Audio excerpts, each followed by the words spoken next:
Hey guys, my name's Candace.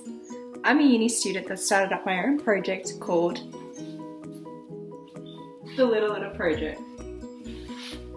So this project is pretty much about raising awareness with issues such as plastic pollution and waste management. So plastic pollution refers to pretty much plastic items that accumulate either by being littered or not disposed of the correct way. So you can find these in our parks, in our reserves. You probably see it on the floor when you're even walking on the footpath. These are items that pretty much end up either sitting there for 1,000 years and not degrading or breaking down, or these are items that get washed up in our waterways and enter our oceans and pretty much either entangle our sea creatures or kill them as well.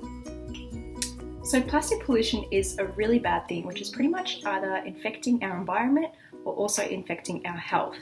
Every time a piece of plastic sits there in our environment, as I said, it breaks down after 1,000 years, which means that it's releasing these dirty toxins into our soil and water, which is super bad for our health and super bad for our animals as well.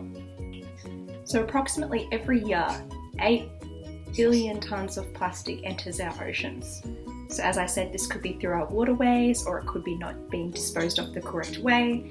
And this is entering our oceans and polluting our oceans with all this dirty plastic.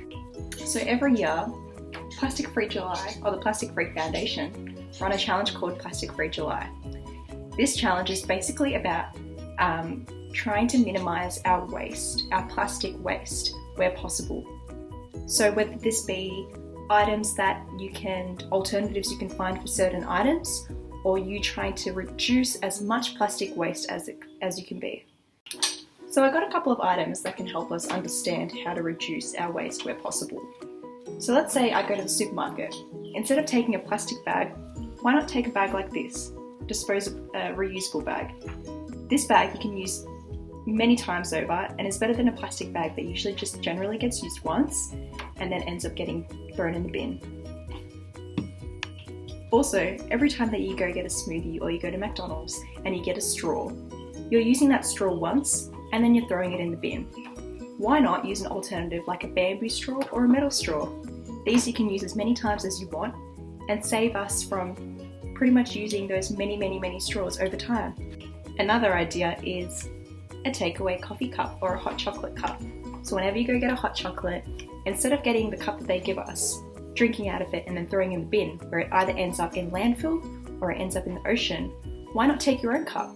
This way you can keep reusing it, keeps it warm, and I think you might save a couple of cents as well. One that we are all really familiar with is a water bottle, a reusable water bottle. So taking your own water bottle everywhere and filling it up saves those millions of plastic water bottles entering our ocean and being used once.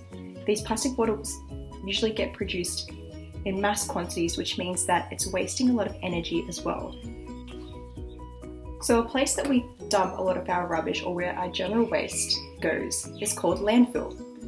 Landfill is pretty much where it's all stored and dumped, and it's generally stuff that we either can't recycle or that we can't reuse again, or that people throw into our general waste without giving it a second chance.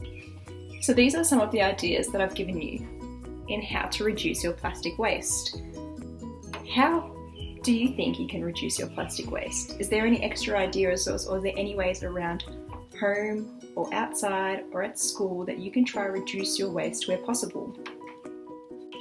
You can keep our environment clean, you can protect our oceans, and you can be part of being more conscious and making better decisions when it comes to using your plastic items or reusing what you already have.